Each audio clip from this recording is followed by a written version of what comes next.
تو فقہ حنفی کے نقطۂ نظر سے صرف 7 فرض ہیں. 7 فرض. کیا؟ تحریمہ فرض. نمبر 1 قیام فرض. 2 قرأت فرض. قرأت تو ایک آیت بھی پڑھ لیں گے قرأت ہوگی. قرأت فرض کتنا ہوا؟ 3. رکوع فرض. 4 سجدہ فرض. آخری بیٹھک پہلی نہیں 4 رکعت والے میں جو آخری بیٹھک یہ بھی فرض. 6 ہو گئے. اور ایک خروج بسن رہی جس کو کہتے ہیں بالقصد نکل جانا. السلام علیکم ورحمۃ اللہ کہنا نہیں ورحمۃ اللہ بل بالقصد نکل جانا. نماز بالقصد چھوڑ دینا یہ بھی فرض ہے. باقی سب سنت. سورہ فاتحہ بھی سنت. تسبیحات سنت. تعطیل ارکان سنت. جتنی منزلیں ہیں سب سنت. جب نماز پڑھو گے تو مکمل جب پڑھو گے تو 7 تو فرض بقیہ سب سنت. اب اگر تم سنت چھوڑو گے تو سورہ فاتحہ کی برکتوں سے تمہیں محروم کر دیا جائے. سنت چھوڑو گے تو سبحان ربی الاعلیٰ سبحان ربی العظیم بھی نہ کہہ سکو گے. اگر سنت چھوڑو گے اور میں تو سمجھتا ہوں سنت چھوڑ کر جو نماز پڑھی جائے گی وہ بھی تماشا ہو جائے گی. سنت جتنی سنتوں سے چھوڑ دو اور صرف فرض ہی پڑھو. صرف فرض تو صرف فرض پڑھو گے تحریمہ باندھ دیا فوراً ایک آیت پڑھ لو اس کو فوراً رکوع میں جاؤ. ٹھہرنا نہیں اس لیے فرض لا. اور رکوع میں بھی ٹھہرنا نہیں. اگر ٹھہرو گے تو سنت فوراً کھڑے ہو جاؤ تیزی کے ساتھ اور فوراً وہاں بھی ٹھہرنا نہیں ورنہ سنت. فوراً چلے جاؤ سجدے میں بالکل ڈائریکٹ سجدے میں وہاں بھی ٹھہرنا نہیں ورنہ سنت. کچھ پڑھنا نہیں ورنہ سنت. پھر جلدی سے بیٹھ جاؤ بس اٹھو بیٹھو اٹھو بیٹھو اٹھو بیٹھو. تم سمجھو کہ ہم عبادت کر رہے ہیں اور باہر والا سمجھے گا ورزش ہو رہی ہے.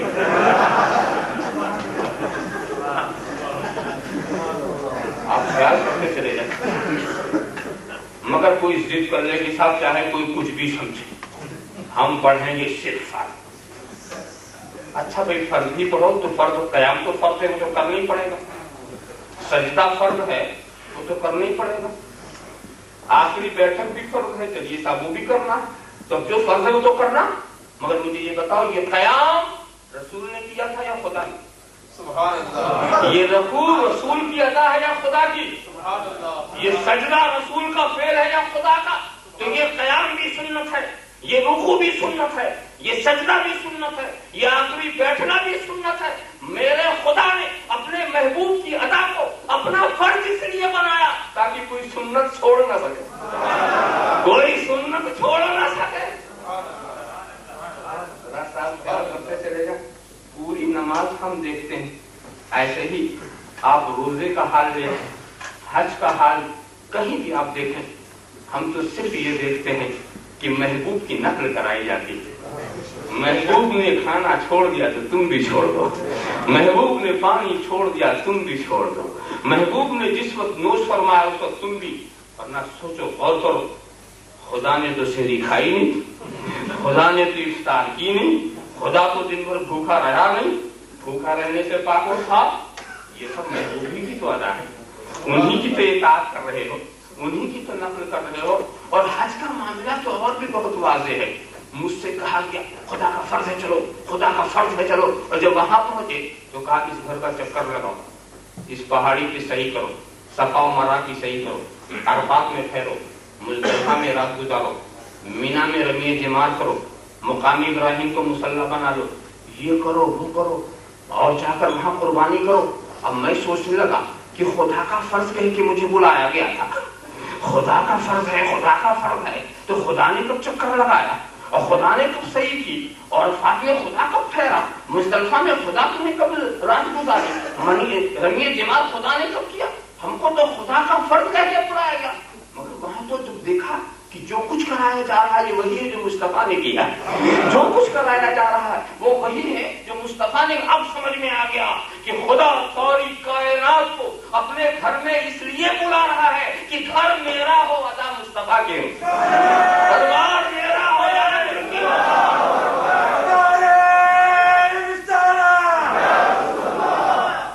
دربار میرا ہو یا ان کی ہو.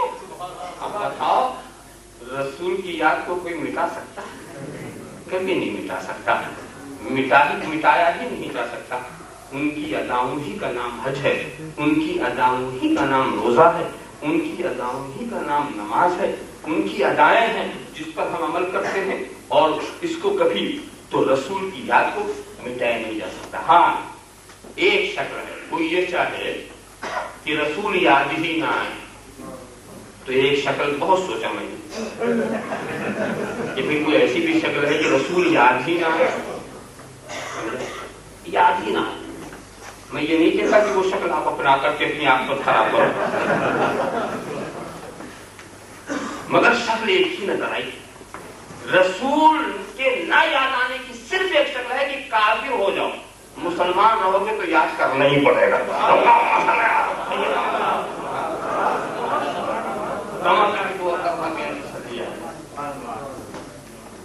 اس چیز کو آپ دیکھتے ہیں وہی ہوتا ہے کہ اصل چیز ہے خدا کو راضی کرنا. یہی ہمارا مقصد تخلیق. کیوں راضی کرنا کیوں ضروری؟ اس لیے ضروری ہے کہ ہم اس کے قریب ہونا چاہتے ہیں. ہم مقرب ہونا چاہتے ہیں. مقرب ہوں گے تو کیا فائدہ ہوگا؟ مقرب تو آگے بتاؤں گا. تو ہم قریب ہونا چاہتے ہیں, اور قریب ہونے کے لیے راضی کرنا ضروری. ایسا ہو سکتا ہے کہ آپ کسی کو ناراض کر کے اس کے قریب ہو جائیں.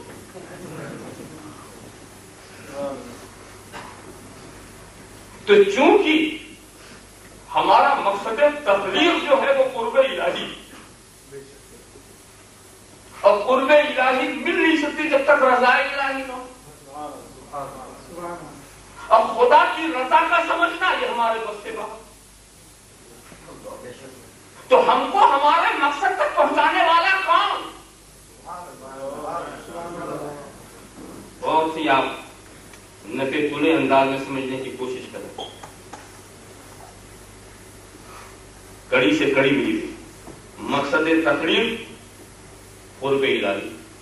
قرب الہی ملے گی نہیں جب تک رضا الہی نہ ملے. اور رضا الہی خدا کس بات سے راضی, اس کا پتہ ہمیں کیسے ہے؟ کوئی ایسا ذریعہ آپ کے پاس جس سے آپ خدا کی رضا سمجھ لیں؟ کیا خدا نے کوئی ایسا ذریعہ دیا ہے؟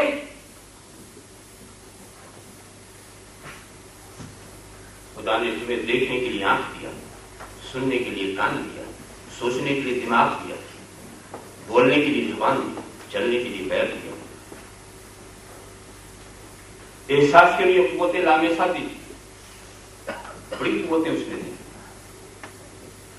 ایک ایک چیز کو سمجھنے کے لیے دیا. اپنی رضا کو سمجھنے کے لیے کیا کیا؟ ہم کس سے راضی ہے؟ کوئی جو بتا دے. میں تو سامنے ہوں. میں کس سے, پیر صاحب کس بات سے راضی؟ پیر صاحب کے ساتھ رہنے کا شرف مجھے برابر حاصل ہوتا.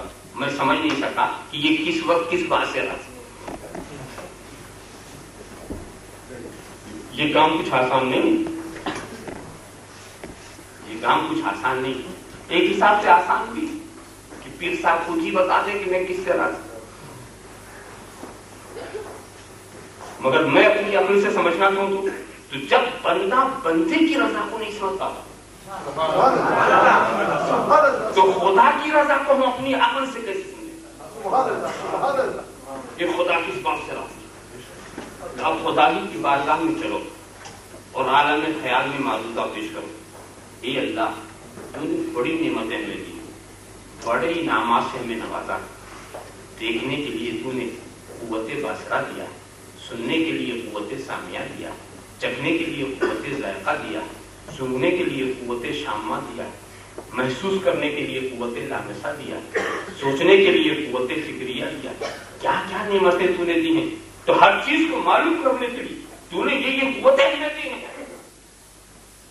تیری رضا معلوم کرنے کے لیے ہمارے پاس کیا ہے اور تو نے ہمیں کیا دیا. تو وہاں جواب ملے گا تو نہیں سمجھتا. ہم نے تجھے دیکھنے کے لیے آنکھ دیا، سننے کے لیے کان دیا، سوچنے کے لیے دماغ دیا، چلنے کے لیے ہاتھ دی، پیر دیا، کام کرنے کے لیے ہاتھ دیا، اور اپنی رضا کو سمجھنے کے لیے نبی دیا. اپنی رضا کو سمجھنے کے لیے نبی دیا.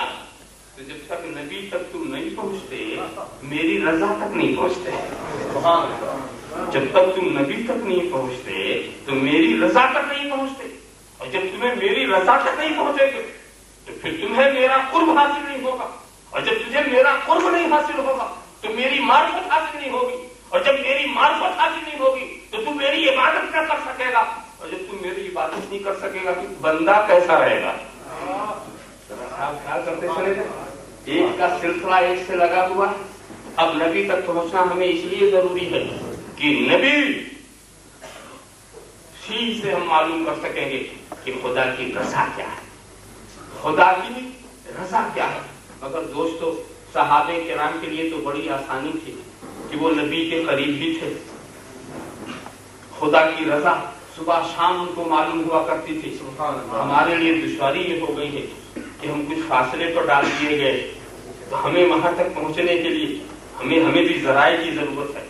نبی تک پہنچنے کے لیے صحابہ تک پہنچنے کے لیے تابعین تک پہنچنے کے لیے اولیاء کاملین. یہ سلسلہ جو ہم نے لگایا ہے یہ اس لیے لگایا ہے تاکہ ہم خدا کی رضا کے قریب ہو سکے. ہم خدا کی رضا کے قریب ہو سکے اور اس کا قرب ہمیں مل سکے. تو یہ ضرورت ہے. تو بیعت و ارادت اس لیے کی جاتی ہے کہ اپنے کو اس آئینے کے سامنے کر دو، اپنے کو ان آئینوں کے سامنے کر دو جن آئینوں کا تعلق ان آئینوں سے ہے جس کا تعلق آئینے رسالت سے. مدینے سے آفتاب چمک رہا ہے، اس کی کرنیں صحابہ کے آئینوں پر پڑ رہی ہیں. اب صحابہ کے سامنے ہو جاؤ، اس کی کرنیں تم پر پڑیں گی. اور پھر تابعین کے آئینوں کے سامنے جو ہوگا اس کی کرنیں ان پر پڑیں گی. یہاں سے وہاں تک سلسلہ لگا ہوا ہوگا. حالانکہ جو کرن ہم تک پہنچی ہے یہ بھی گنبد خضراہی کی کرن ہے. یہ سارے واسطے ہیں مگر واسطے اتنے اہم ہیں کہ بیچ کا کوئی بھی آئینہ ہٹا لیا تو آپ تاریخ ہو جائیں گے. بیچ کا کوئی بھی آئینہ ہٹا لیا تو آپ تاریخ ہو جائیں گے. تو بیعت اور ارادت اس لیے کی جاتی ہے کہ کسی ایسے آئینے کے سامنے ہو جاؤ جس پر رسالت کی کرن پڑ رہی ہو، جس پہ محمدی تجلیاں پڑ رہی ہو، جس پہ انوار رسالت پڑے، اس کے سامنے ہو جاؤ. لہذا ہر آئینے کے سامنے مت ہونا، دیکھنا کہ وہ بھی کسی آئینے کے سامنے ہے کہ نہیں. اللہم صلی اللہ سیدنا مولانا محمد کہاں پہ کو اثر پر کہنے صلی ہے. یہ کتنی بڑی ضرورت ہے، کتنی بڑی ضرورت ہے. میں اصل میں ساری گفتگو کا خلاصہ پیش کروں. میں بتانا یہ چاہتا تھا کہ ولیوں کی ضرورت کیا ہے، اولیاء کی ضرورت کیا ہے. تو اس سلسلے میں نے یہ مختصر سی تفصیل آپ کے سامنے رکھی. ویسے ایک بات اور میں واضح کر دوں یہاں پر کہ دروازے نبوت بند ہوئے گا. اب کوئی نبی نہیں آئے گا. کوئی جھوٹے دعویٰ کرنا ہو اور نبی ہونا ہو. ویسے جھوٹا دعویٰ کرنے والے تو بہت پیدا ہو چکے، کتنے پیدا ہوں گے. سرکار نے تو نشاندہی فرمائی ہے کہ 30 دجال پیدا ہوں گے. 30 دجال، اور یہ سب نبوت کا دعویٰ کریں گے. 30 دجال اور یہ سب کیا دعویٰ کریں گے؟ نبوت کا. اور ایک آخری میں دجال پیدا ہوگا، وہ دعویٰ کرے گا خدائی کا. پہلے والے نبی اور بعد والا خدا. پہلے والے دعویٰ کریں گے نبوت اور بعد والا دعویٰ کرے گا خدائی کا. تو اسی لیے میں کبھی کہہ جاتا ہوں یہ ایسے نبی ہیں جن کا خدا بعد میں آئے گا. نعرہ تکبیر.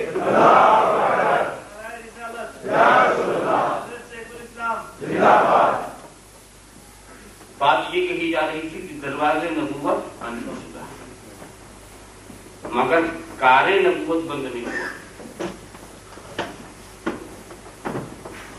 دروازے نبوت بند مگر کار نبوت بند نہیں. نبوت کے جو فرائض تھے وہ بھی جاری. نبی کامل و اکمل تنہا وہ ظاہر کو بھی سنوار رہا اور باطن کو بھی سنوار رہا. یہ نہیں ہے کہ ظاہر کا نبی کوئی اور ہے اور باطن کا نبی کوئی اور. ظاہر کو بھی سنوار رہا ہے اور باطن کو بھی سنوار رہا ہے. مگر جب یہ کام آگے بڑھا لوگوں میں کثرت ہوئی تو دو گروہوں کے حوالے یہ کام ہوا. ایک گروہ کے کو ظاہر کو سنوارنا سپرد کر دیا گیا اور ایک گروہ کی نظر باطن کے سنوارنے پر ہوئی. تو یہ جو ظاہر کے سنوارنے والے ہیں ان کو کہا گیا یہ علماء اور جو باطن کے سنوارنے والے ہیں ان کو کہا گیا یہ اولیاء. ظاہر کے سنوارنے کا جو ادارہ بنا اس کا نام ہے مدرسہ اور باطن کے سنوارنے کا جو ادارہ بنا اس کا نام ہے خانقاہ.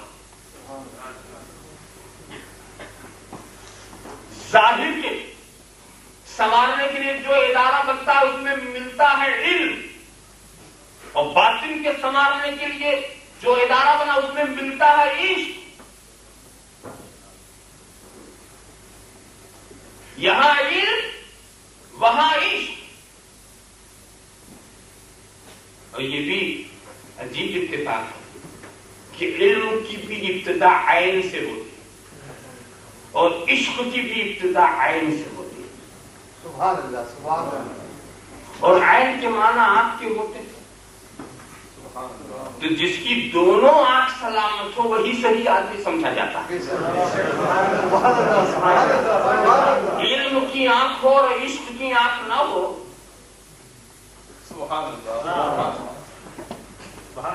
تو علم کی ایک آنکھ اور عشق کی آنکھ ملتی ہے یا. اچھا بات یہ ہے اب علماء کا کام کیا ہے؟ ظاہر کو سنوار دو اور قالب کو سنوار دو اس کا اثر قلب پہ ڈالو. اور صوفیہ کیا کرتے ہیں؟ قلب کو سنوار دو اس کا اثر ظاہر پہ ڈالو. دونوں کو سنوار رہا دونوں کا مقصد طریقے کار الگ الگ. ایک کہتا ظاہر کو سنوار دو اس کا اثر قلب پہ ڈالو اور ایک کہتا قلب کو سنوار دو اس کا اثر ظاہر پہ ڈالو. مگر ایک بات بتاؤں کہ قالب سنورنے کے بعد قلب سنور جائے ہوتا مگر ضروری نہیں. کبھی قالب تو سنور جاتا مگر اس کا اثر دل سے نہیں پڑتا. مگر اگر دل سنور جائے تو ظاہر کا سنورنا لازم. ادھر سے کام جو لوگ کرتے ہیں بڑا پکا کام ہے. جو قلب سے جو سفر شروع کرتے ہیں قالب کی طرف ان کا کام بڑا پختہ ہے. اور جو قالب سے قلب کی طرف جاتے ہیں وہ کبھی ناکام بھی ہو جاتے ہیں. قالب سے جو چلا وضو کا طریقہ بتایا نماز کا انداز بتایا کھڑا کر دیا سب کچھ پڑھا دیا اتنا تو کر دیا جو عالم کا کام تھا وہ ہو گیا. نماز کے مسائل سکھانا وضو کے مسائل سکھانا فرائض و سنن سے واقف کرنا مصلی پہ کھڑا کر دینا قبلہ رخ کر دینا یہ رہا عالم کا کام. اس کا کام ختم ہو گیا. مگر کھڑا ہوتے ہی یہ جو دل بہک رہا جو دل نہیں ٹھہرتا خشوع اور خضوع پیدا کرنا دل کے اندر محبیت پیدا کرنا یہ کام عالم کا نہیں ہے یہ کسی صاحب نظر کا کام. یہ کام اس کا نہیں اس کا جو اس کی ڈیوٹی تھی وہ کر گئی. مگر وہ صاحب نظر جو ہوتا ہے، جو صاحب نظر ہوتا ہے، جی کا ورد ہوتا ہے، دل کو سنبھالنا. تو عالم کی نظر ظاہر، مگر ظاہر کے سنورنے سے باطن کا سنورنا ضروری نہیں، اور باطن کے سنورنے سے ظاہر کا سنورنا لازمی. اسی لیے مدرسے سے نکلنے والے بھٹک جاتے ہیں، خانقاہ سے نکلنے والے نہیں بھٹکتے.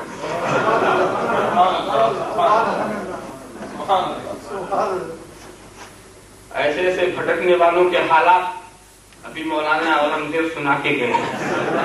مدرسے سے نکلنے والا اور ہوتا ہے، اور خانقاہ سے نکلنے والا اور ہوتا ہے، وہ نہیں بھٹکتا. اس لیے تو ان کا کام ادھر سے چلتا ہے. مگر مقصد دونوں کا یہ ہے کہ قاری کو سنوارو تاکہ قلب سنور جائے. یہ کہتے ہیں قلب کو سنوارو تاکہ قاری سنور جائے. اور جب دونوں کا ہے تو کام بھی الگ الگ. اس پر وہ مشہور واقعے کی طرف ذہن لے جائیے. وہ چینی اور رومی والا قصہ سنا ہوگا آپ نے کہ ایک مرتبہ چینیوں اور رومیوں میں ایک مقابلہ ہوا کہ اپنا اپنا فن دکھاؤ، اپنا اپنا فن دکھاؤ. کیا کرنا؟ ٹھیک ہے، ایسا کرو کہ ایک پردہ ڈال دو. ہم اس دیوار پر اپنا فن دکھا رہے ہیں، وہ اس دیوار پر دکھا رہے ہیں، تو بیچ میں پردہ تاکہ کوئی ایک دوسرے کو دیکھ نہ سکے کہ کر کیا رہے. تو چینیوں نے کیا کیا کہ اپنی دیوار پر نقش و نگاہ بہترین فنکاری کا بہترین مظاہرہ کیا.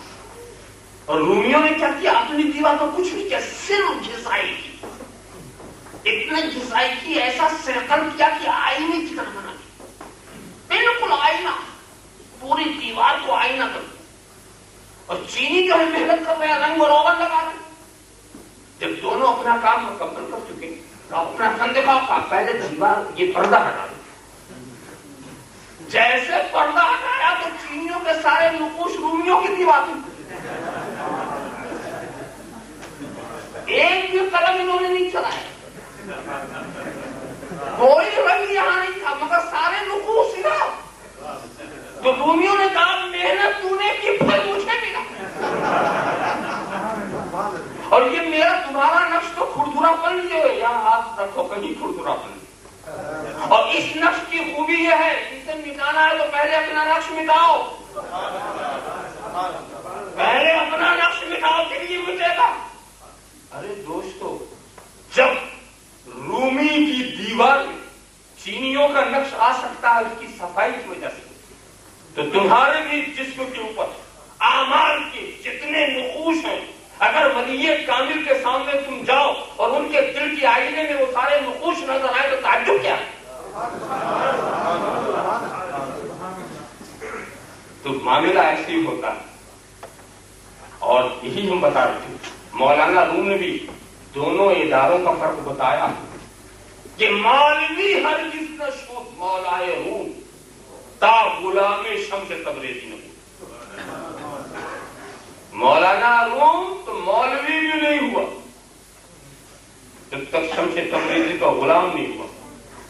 مجھے تو یہ ترجمہ کچھ زیادہ پسند نہیں آتا، بلکہ لفظوں کو بالکل سامنے رکھ کر ترجمہ کیجیے. مولوی ہرگز نہ شد مولائے روم، مولوی روم کا مولا نہیں بنا. مولوی ہرگز نہ شد مولائے روم. ارے مولوی مولوی تھا، مولوی مولوی تھا، روم کا مولا نہیں ہوا جب تک شمس تبریزی کا غلام نہیں. مدرسے سے نکلا تو مولوی تھا، اور خانقاہ سے نکلا تو مولا تھا. خانقاہ سے نکلا تو مولا تھا. اسی لیے میں کہا کرتا ہوں کہ مدرسے مولوی بناتے ہیں اور خانقاہیں مولا بناتے ہیں.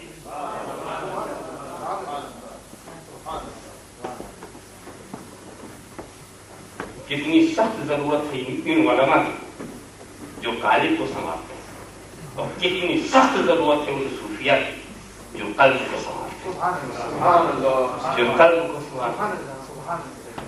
اور دوسری بات یہ ہے کہ امام راضی نے تو بہت ان کے ساتھ گزر بھی تھا. امام راضی سے پوچھو کسی قلب کے سنوارنے والے کی ضرورت کیا ہے. واقعہ اتنا مشہور ہے کہ بچہ بچہ جانتا ہے. اشارہ کر دوں، واقعہ نگاری مقصود نہیں ہے، صرف اشارہ کر کے آگے بڑھنا چاہتا ہوں. نزا کا وقت قریب، ابلیس آ گیا. راضی، خدا کے ایک ہونے کی تمہارے پاس کیا دلیل؟ دلیل پیش کیا، اس نے کاٹ دیا. دوسری دلیل، تیسری دلیل، دلیل پہ دلیل، کم و بیش 360 دلیلیں پیش کر دی. وہ کاٹتا چلا گیا. آخر میں ان کے بھی پیشانی پہ پسینے آنے لگے اور حضرت نجم الدین کبرا ان کے پیر و مرشد دیکھ رہے. یہ راضی جاتے جاتے بھی مناظرہ کر رہا ہے. کہیں سے اشارہ کیا، راضی کیوں نہیں کہہ دیتا کہ میں بلا دلیل خدا کو ایک مانتا ہوں. کیا بات ہے، بلا دلیل. یہ امام راضی نے کہا میں بلا دلیل خدا کو ایک مانتا ہوں. اب بتائیے شیطان کیا کاٹے؟ دلیل ہو تو کاٹے.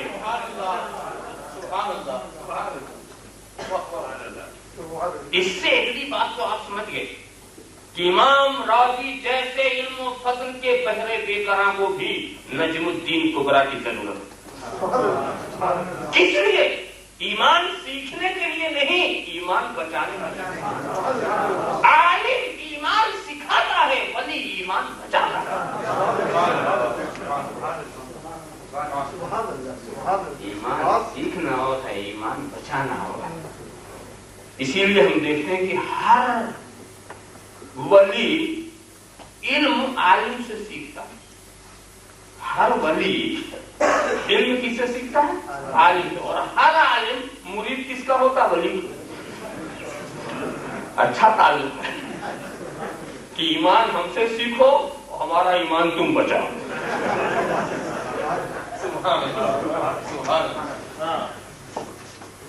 یہاں پر بطور نصیحت ایک بات کی طرف توجہ دلاؤں. امام راضی سے جب اس نے دلیل مانگی تھی تو جب تک وہ دلیل دیتے رہے وہ پیچھا کرتا رہا.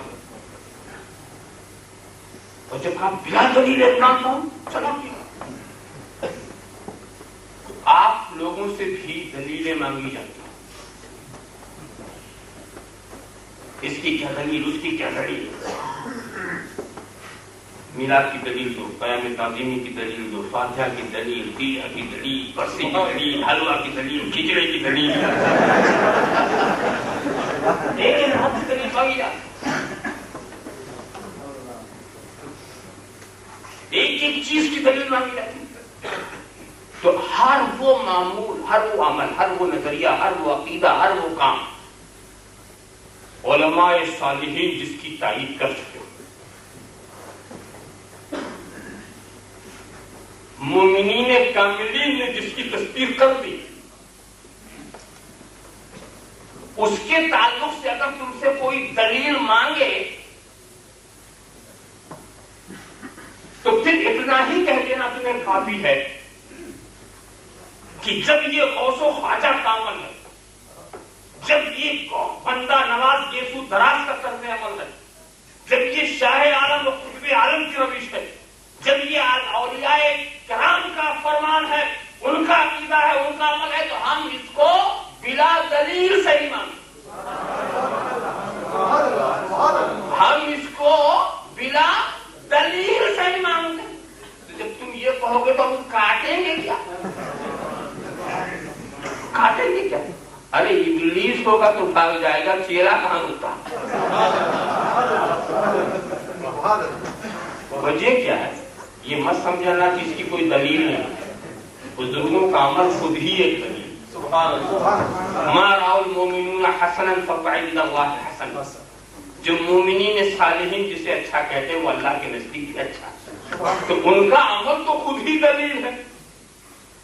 یہ مت سمجھنا. مگر ہمیں افسوس یہ کہ دلیل مانگنے والے بھی بڑے عجیب ہیں. دلیل مانگنے والے علامہ شاہد رضا صاحب سے دلیل نہیں مانگے. مولانا قاری محمد اسماعیل صاحب سے دلیل نہیں مانگتے، شہزادے عالی مقام مولانا سید محمد مہدی صاحب سے دلیل نہیں مانگتے، عالموں سے دلیل نہیں مانگتے، دلیل بھی مانگتے تو رکشے والوں سے، تانگے والوں سے، ٹیکسی والوں سے، دلیل ان سے مانگتے۔ وہ جانتے ہیں جس کے پاس عقیدہ نظریہ موروثی آیا ہے، دلیل موروثی نہیں ہوتی، دلیل وراثت میں نہیں ملتی، وراثت میں عمل ملتا، وراثت میں نظریہ ملتا، وراثت میں روش ملتی، مگر اس کے پیچھے دلیل کیا ہے یہ تو کتابوں سے ملتی، اس کے پیچھے دلیل کیا ہے یہ علماء کی صحبت سے ملتی۔ تو سوچا کہ یہ علماء کی صحبت سے دور ہے تو ان سے دلیل مانگو، ارے جو دلیل دیتے ہیں ان سے مانگو، دلیل ہی لینے کا شوق ہے تو آؤ علامہ شاہد رضا کے پاس، آؤ علماء کرام کے پاس، مگر وہ ان کے پاس اس لیے نہیں آئیں گے کہ ان کو ڈر ہے کہ کہیں ہم ہی کو سمجھنا نہ پڑ جائے، اور طے کر لیا ہے کہ ہم نہیں سمجھیں گے، طے کر لیا۔ وہ آپ نے سنا ہوگا کہ ایک صاحب نے چیلنج کر دیا کہ اس مسئلے کو اگر کوئی مجھے سمجھا دے تو میں پوری جائیداد اس کے نام لکھ دوں گا۔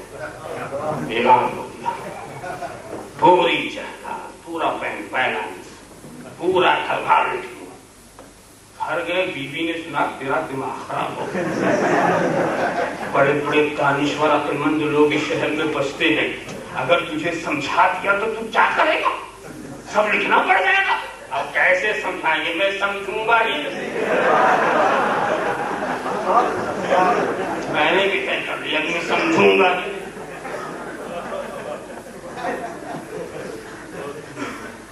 اس بات کو بھی ذہن میں رکھنے کی ضرورت ہے، ولی کا کام ہے ایمان کا بچانا اور عالم کا کام ہے ایمان کا سکھانا۔ دوستو، مدرسے کی 1000 سالہ زندگی سے وہ قواعد نہیں مرتب ہوتے جو ولی کی صحبت کے چند لمحوں سے ان کی نظر پڑ جائے۔ زندگی بھر صحبت کا اثر ایسا ہوتا، زندگی بھر تم قرآن پڑھتے رہو، تمہیں صرف قاری کہا جائے گا، زندگی بھر تم کعبے کو دیکھتے رہو، تمہیں صرف حاجی کہا جائے گا، زندگی بھر تم اسلام کی راہ میں جہاد کرتے رہو، تمہیں صرف غازی کہا جائے گا، زندگی بھر تم حق فیصلہ کرتے رہو، تمہیں صرف قاضی کہا جائے گا، مگر ایک لمحہ ایمان کے ساتھ نبی کو دیکھ لو تو صحابی ہو گئے، زندگی بھر کعبہ دیکھو صحابی نہیں بنتے، قرآن پڑھو صحابی نہیں بنتے، معلوم ہوا کہ صحبت کا اثر بڑا زبردست ہوتا ہے، صحبت کا اثر بہت زبردست ہوتا ہے، اور اسی لیے ضرورت ہے کہ ہمیں ان کی قربت ملے، ہمیں ان کی قربت ملے۔ اور دوستو، وہ قریب کون ہے جن کے قریب ہونے کے بعد ہمیں سرکار کے انوار و تجلیات مل سکتے ہیں؟ یہ وہی ہے جن کو آپ ولی کے نام سے یاد کرتے ہیں۔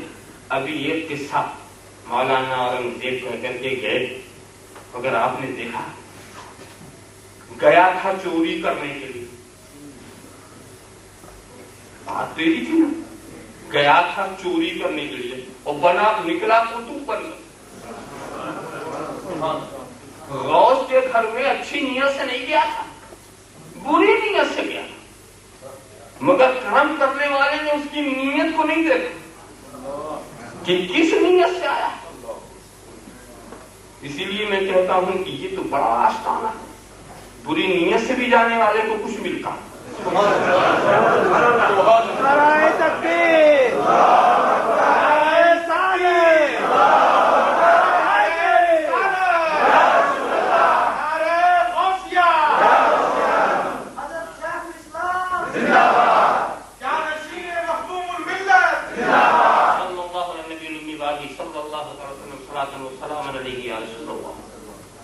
آپ خیال کریں، مجھے تو ایک واقعہ کی بات بھی ہے کہ وہ گیا کون، یہ مت دیکھو گیا کہاں، یہ دیکھو کون گیا، یہ